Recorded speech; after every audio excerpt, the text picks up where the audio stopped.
Okay, I posted a video about Thomas Pearson a while back, but I wanted to post a follow-up on that and just kind of summarize things and try to make it a little bit shorter. So, Thomas Pearson, for those that may not be familiar, so obviously most of us are affiliated with Thomas Edgar Pearson, 1867 to 1934, and Nancy Mills. And then one of these folks is generally where a lot of us come from anyway. So the firstborn male was Thomas Pearson as well. I don't really ever see him referred to as Thomas Jr., but I mean, he might have been. But he was the firstborn male in the family. His birth date, from what I can tell, was March 19th, 1909. And so he was the one that most people don't really know a whole lot about, with good reason. How the story goes is that sometime after their father's death in 1934, he had a dispute with one of them. Most likely, I've heard that most people say it was Elvin, or Biggon is his nickname. And he eventually left home, never came back, and nobody ever heard from him again. And so it's kind of an interesting story. It's a sad story. And so ultimately, we're trying to figure out what happened to him. The story is, what I've heard is most people say it was in the 70s.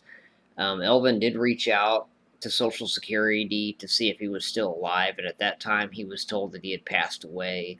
And I believe Social Security dropped the ball on that, because I did find the Thomas Pearson that they're referring to. It's Thomas Earl, because you run into a lot of his records because he was born in the same, and also Miller County, Arkansas, right around the same time, and so that's the issue with that. So, what evidence? What do we have? So this photo of the entire family at a really young age, we know is him. I speculate, and I believe that I had a little bit of dissension. I speculate this is the other photo of him. There's nothing written on the back, um, again, but I just feel like it's the same person. Um, even like I can even see, like, there looks like there's like a something on the right side of the face, like a little marking, which I don't know. It looks like it's there as well. Maybe I'm just imagining things. The photo obviously is not in very good condition, and I do not know where this is. Probably Miller County somewhere. But anyway, let's get to the point. So, if in my family tree, basically, I have put records, attached them, and it builds like a little automatic story based on the records that you attach. This isn't anything that I put in here, but it's just kind of automatically generated. But it pretty much sums it up. So he was born in 1909.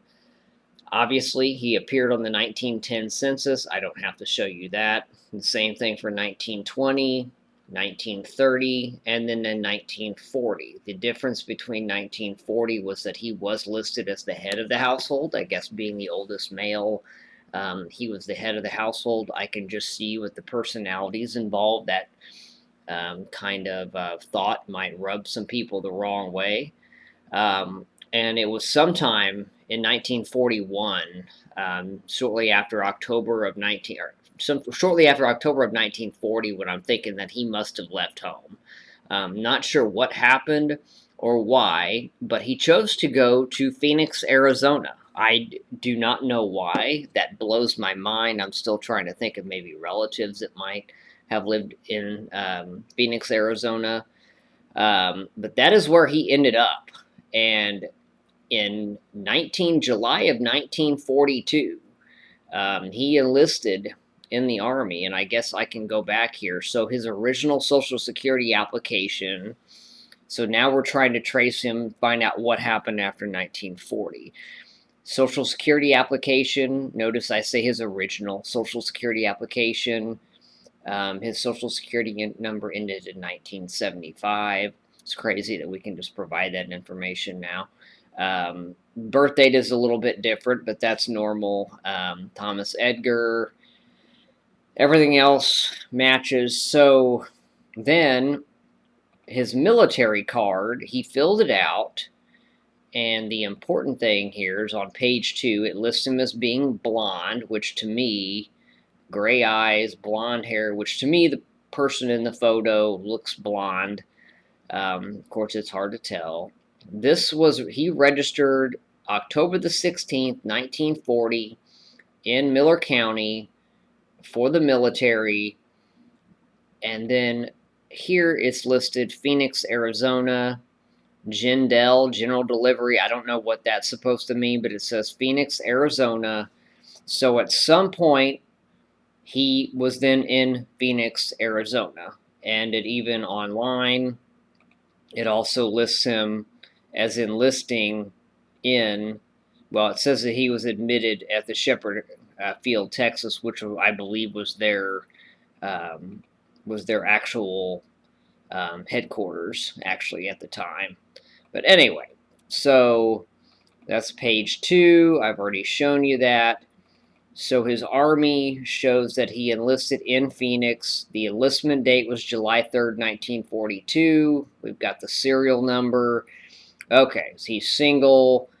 He was educated.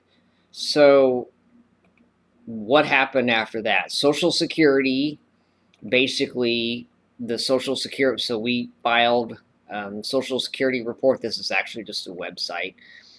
There's no record with this Social Security number. So it's like he just vanished out of thin air. So what actually happened was we had to go to NARA to try to get his military records, and they proved to be much more helpful. It lists another Social Security number on here, and I'm not getting this very large. Let me try to. So, and I believe, maybe I'm going blind, but I believe that is his new Social Security number, but I'll find out in just a second. But so we didn't know that he had another one, so he applied for another Social Security number at some point. But this is actually what provides a lot of information. So obviously he was enrolled in Phoenix, Arizona, July 3rd of 42. And he was actually discharged. The reason is CDD, Section 2, Article 513-360. I have researched a lot of this. Generally, and it was an honorable discharge. Typically, whenever this is mentioned, a lot of times it is for mental reasons. Now, on page 2 of this, it does list a left leg and foot injury that occurred in 1942.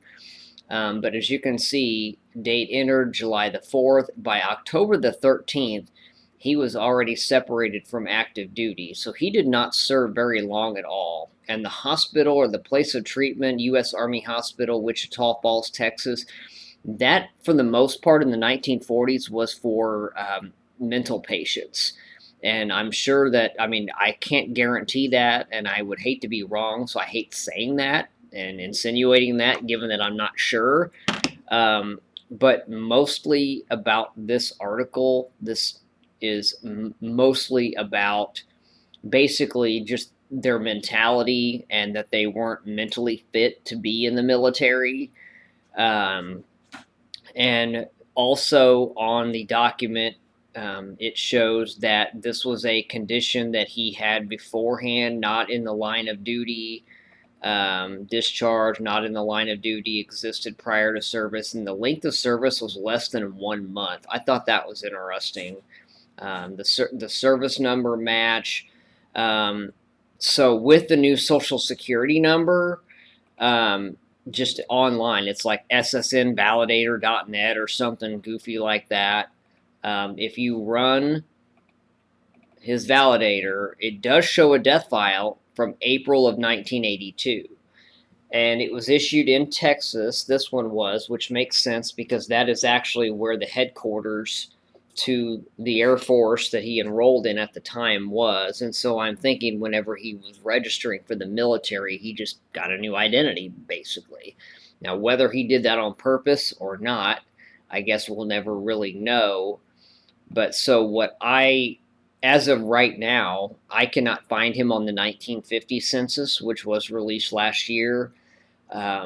It's like he vanished out of thin air. I speculate that he might have lived in a living facility, for either, troubled patience or, I mean, he doesn't have to be crazy by any means, just, for people that struggled emotionally. And the fact that he never reached back out to the family really, I think, kind of supports this. Um, because, I mean, you would think that eventually he would have tried to have made contact if things were somewhat normal. But right now, I'm just kind of scoping through, Wichita Field. I'm sorry, Shepherd, Texas, just the Texas area. But I mean, if you're in a facility, you're likely not going to be on any records, census records, and all I can find is the Social Security number, um, death file for April of '82. Um, and so that's all we know about him, which is really a shame because I don't know if there were mental problems, um, if they were from the family, because I had never really heard that he had anything mentally wrong with him. Maybe it was trauma that he went through in the military. Of course, they said that existed beforehand. But regardless, I mean, he never did show back up, and for the oldest child and all that. I mean, he even put down here someone who will always know your address. He put down his mother, and this was in 1940.